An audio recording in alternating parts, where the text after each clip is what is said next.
After classification of resources, we will discuss about the development of resources.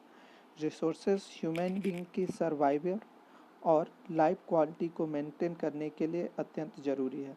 Human being सोचते हैं कि resources जो है वो नेचुरल गिफ्ट है, इसीलिए उसका यह जमकर एक्सप्लॉयटेशंस करते हैं और एक्सप्लॉयटेशंस के कारण जो है वो कई तरह के प्रॉब्लम्स क्रिएट होते हैं, जैसे कि depletion of resources for satisfying the greed of a few individuals, यानी रिसोर्सेज के बहुत ज़्यादा उपयोग के कारण जो है वो बहुत ज़्यादा जो है वो लालच के कारण इसका विनाश हो रहा है।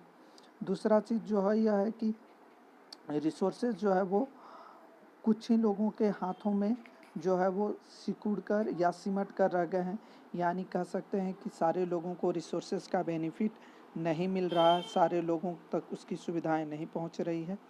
और तीसरी बात यह देखने को मिलती है कि रिसोर्सेज के ओवर एक्सप्लॉयटेशंस के कारण जो है वह आज के डेट में जो है वो ग्लोबल प्रॉब्लम जो है वो स्टार्ट हो गई हैं।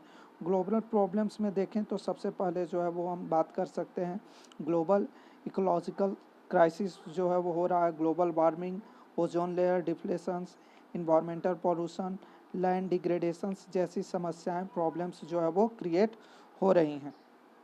इन प्रॉब्लम्स को ध्यान में रखते हुए यह ज़रूरी हो जाता है कि हम जो है वो कुछ ऐसी चीज़ों की बात करें जिससे हम रिसोर्सेज को जो है वो सही मेथड से और सही तरीके से यूटिलाइज कर सकते हैं। और इसके लिए यह ज़रूरी होता है कि हम रिसोर्सेज का प्लानिंग करें, यानी planning of resources is very essential for human being to utilising in proper way of resources. और इस बात को ध्यान में रखते हुए सबसे ज़्यादा ज़रूरी हो जाता है सस्टेनेबल डेवलपमेंट। सस्टेनेबल डेवलपमेंट का मतलब हो गया सतत पोषणीय विकास। सतत पोषणीय विकास कहने का मतलब यह हुआ कि हम जो है वो रिसोर्सेज का इस्तेमाल करें, लेकिन यह ध्यान रखते हुए कि यह रिसोर्सेज हमारे लिए जो है वो खतरा ना बने, यानी इन रिसोर्सेज के कारण जो है वो किसी भी नेक्स्ट जनरेशन को कोई प्रॉब्लम ना हो। और रिसोर्सेज का उपयोग जो है वो यह ध्यान में रखते हुए करना कि हम अपनी वर्तमान की ज़रूरतों को पूरा कर सकें। इसे ही जो है वो सस्टेनेबल डेवलपमेंट कहा जाता है। इसी बात को ध्यान में रखते हुए जो है वो 1992 में जो है वो रियो दी जेनेरियो ब्राज़ील के शहर में जो है वह अर्थ समिट 1992 किया गया था।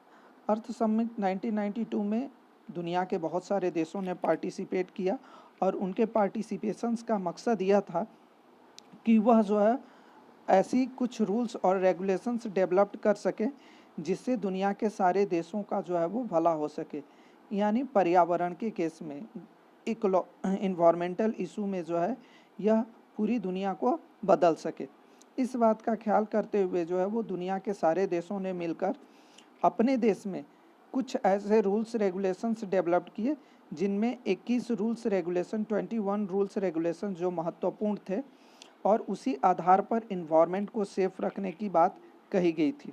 और उसी 21 रूल्स को जो है वो नाम दिया गया एजेंडा 21।